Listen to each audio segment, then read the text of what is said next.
Our next topic is global illumination. And this is very important if you want to have realistic renders. I'm going to show you what happens if you render the scene without any global illumination at all. So first of all, when working with GI, I like to use an override material, and a regular basic vray material works just fine. So set it up in the override slot. And usually I hide the glass panes in my windows as well, so the light comes in unobstructed. Okay, so let's turn off the indirect illumination and render the scene. Okay, as you can see, this whole wall is almost completely black. Actually, it is completely black, since there's no direct light that hits this wall. The light comes in and it stops right there, illuminates an object and stops. While in the real world, when the light comes in, it bounces off the wall, bounces off the floor, and illuminates this wall right here.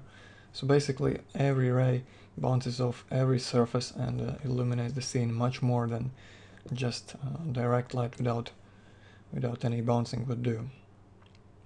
So that's why we use indirect illumination.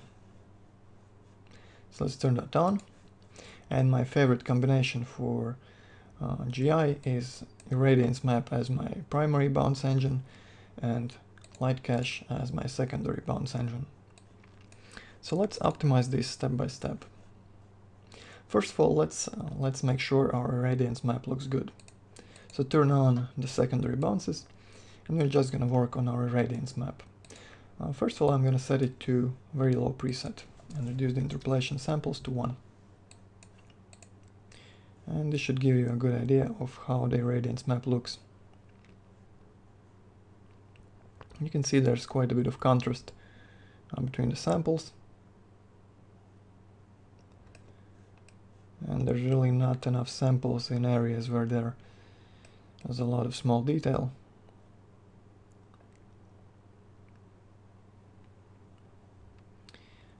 So we want to tweak some settings to increase the quality of this resulting irradiance map. And before going further, I suggest I go to render elements and add vray global illumination. And this is just going to allow us to see the effect the global illumination has on our scene better without any direct lighting. Okay, so the subuse value is kind of low. I want to bump that up to 150. And what this should do, it should cast more samples into our scene and even out the contrast between the resulting patches a bit. And you can see it's already a bit better, a bit smoother.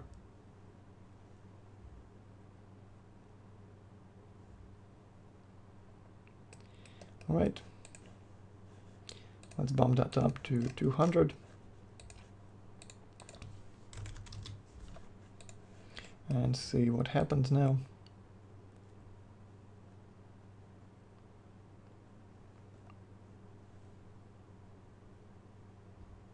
Okay, that's fine. So the irradiance map is pretty adaptive if it's used with the multipass option enabled. And what it does, it runs through the whole image multiple times, each time focusing more on some details. For example, if you have more small details around the corners, around furniture, you're going to cast more samples only in those areas and calculate that.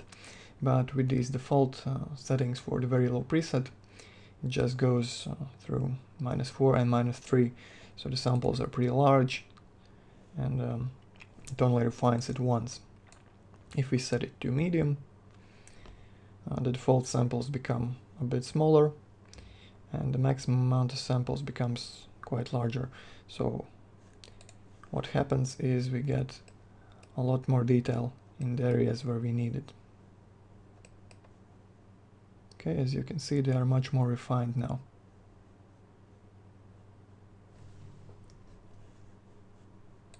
I'm just going to render the whole image. As you can see, it skips ahead in those areas where there are large flat surfaces. So there's not much detail for the GI to calculate, it sort of jumps over it. Okay, let's look at the global illumination pass. So you have large samples in the areas where there's not much detail needed, and smaller samples in those tiny detailed areas. And that's good. So now we want to blur this map so it looks a bit more usable, since right now it's kind of patchy. Doesn't look too good in our final render. So I'm going to select a little area right here. Okay, maybe like that, and try to blur it by increasing the interpolation samples. So the default setting is something like 20. So let's see how that looks.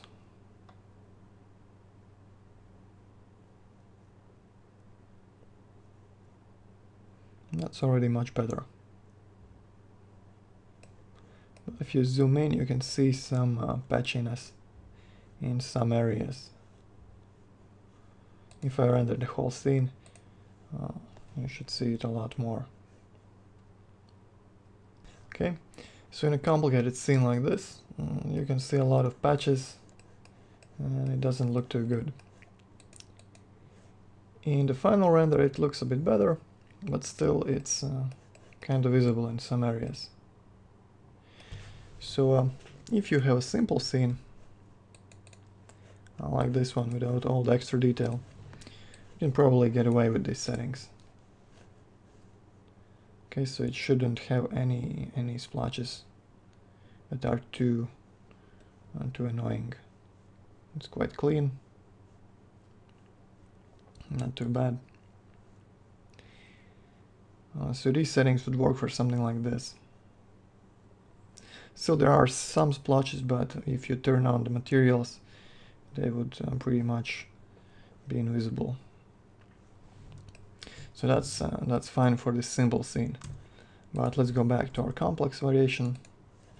And here I usually use a different strategy. I blur my irradiance map by increasing the samples.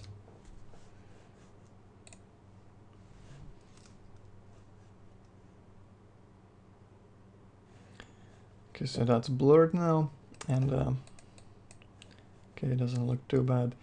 And I bring in back some of the detail lost by blurring, by using detail enhancement option. So just turn that on, and with the default settings it should give you more detail in these areas here. And you can sort of see these corners are a bit better now. Let's render this area right here. It should be more visible here.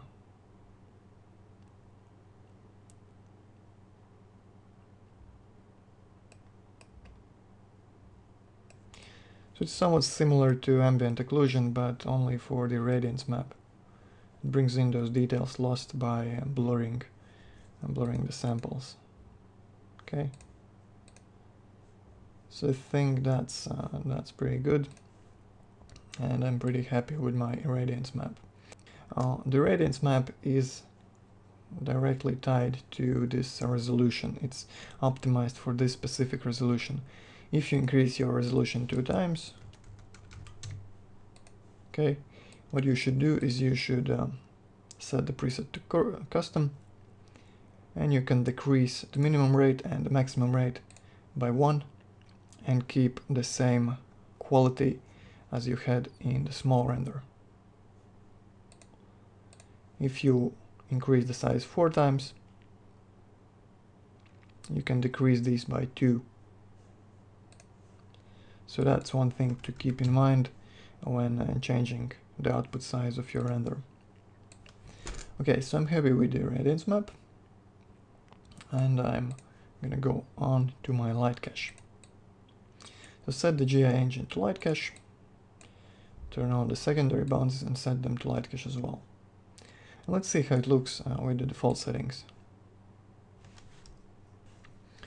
So here's the result. Looks kinda nasty, some blobs, some splotches, and what I usually do is I heavily pre-filter the light cache. Since it's used only for the secondary bounces, it's not really that important to have much detail in the light cache. So turn on pre-filter and bump it up to 150 or so. And if you also use the light cache for glossy rays to speed up your renders, it's a good idea to turn on the retrace threshold. It fixes some pixelated reflections and light leaks and stuff like that. So keep that on if you use it for glossy rays. Let's re-render and see what changed. So as you can see, everything is much smoother now. There's still some weird areas right here. And what I want to try is I want to decrease my sample size a bit and increase the blur to 200. Maybe bump up the subdues as well. And increasing subdues should give us a smoother result, just like increasing subdues for the radiance map did. Okay, and that's much better. Almost no glitches. Okay. So I think these settings will work just fine. So let's set everything in order. So the primary bounce engine should be radiance map and leave the secondary bounces to light cache. And let's try and see how our final render looks. And I'm pretty happy with this result, especially since we have so many small details in the scene. And one thing to keep in mind about light cache is that it doesn't really matter what resolution you render in. I would keep the subdues around 1,500 to maybe 3,000 for some good quality GI calculations. Okay, so let's turn on our materials and see how it looks.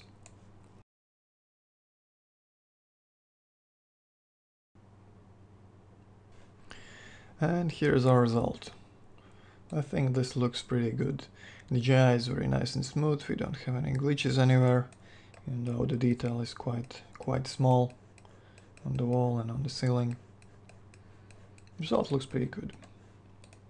If you look at the GI pass, you can see some areas that could maybe be a bit more accurate, maybe some tiny splotching over here, or maybe near these sunlit spots, but in the final render, in the beauty pass, this is not noticeable and looks very good. Okay, so this is the basic setup for a simple scene like daylight. But here's another example, this time using night. And I'm gonna render and you're gonna see how it looks without any GI at all. So in this scene, most of the light comes from these two pendant lamps right here. The light comes out and the walls and ceiling should be lit by the global illumination. Right now they just have some weak blue light coming in from the window. So if we turn on the GI, and let's start with the radiance map and use the same settings as we did for our previous daylight example. Okay, I think it was something like this. And let's add an overhead material and see what this gives us. Okay, as you can see, the result is completely unusable, and this is the GI pass. And you can see that the samples are very patchy, and the result is just ugly. And in this situation, I would actually reduce my preset to very low. Okay, and that should make all these samples even larger. Okay, it's sort of smoother now, but still there's not much detail, and there's still some blobs. And I would increase my interpolation sample to about 100. So the result is very washed out, but in my opinion, in these extremely difficult scenes where most of the light is in direct lighting, this is pretty much the only way to get a decent result. Otherwise you're gonna battle with these splotches and not really see any good results. You can of course use brute force as your GI engine, and that should give you a much more detailed, much less splotchy result, but it should also take a hell of a lot of time to render. So you can still see some splotches, but they are not nearly as bad as with the settings we had before. In this case, less detail is actually a positive thing. Okay, maybe bump this even the higher, and maybe bump the HSP subduce to 300.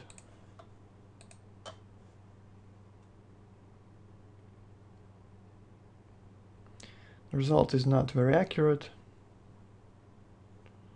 but at least it's not very obvious. It doesn't have any obvious glitches. And for production renders, this is more important than getting extremely accurate details in the shadows.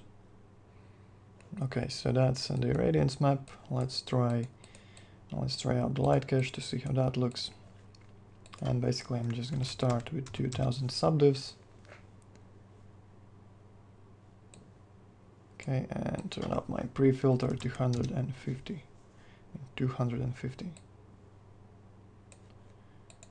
Turn on glossy rays and retrace. And let's see how that looks.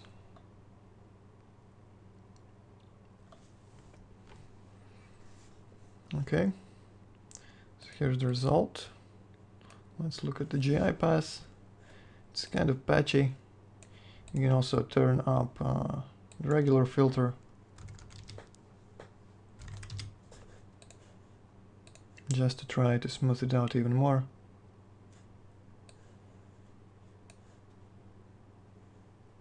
Right, and I think that's better. So let's leave the settings as they are and change our primary bounces to irradiance map. So looks like we managed to get rid of most of the splotches.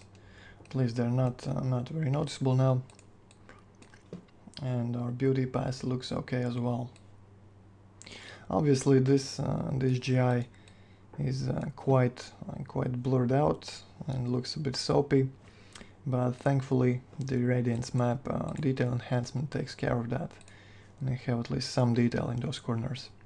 Additionally, you can render out an ambient occlusion map and use that in post-processing step to add some more detail to those tiny areas. And if you want higher quality GI for a scene like this, the only other choice you have is using brute force as your primary GI engine. And this will come with a huge render time, but the result should be much more accurate. And in vray 2, I would not really recommend using brute force since it's very slow.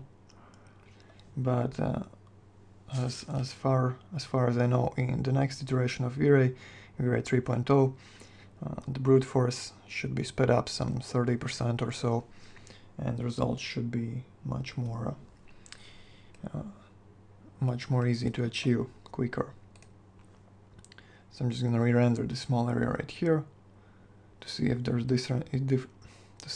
a difference between irradiance map and brute force, and obviously there should be, but we're just going to see how much of a difference.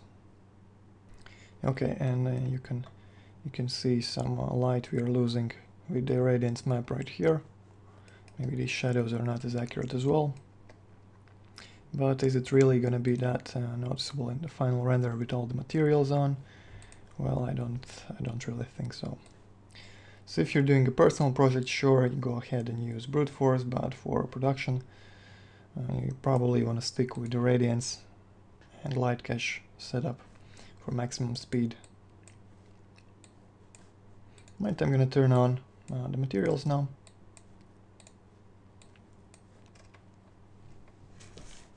And I'm going to increase my render quality a bit.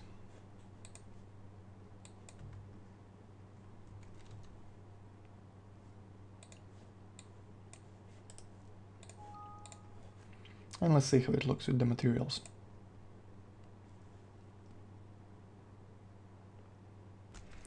And here's our final render.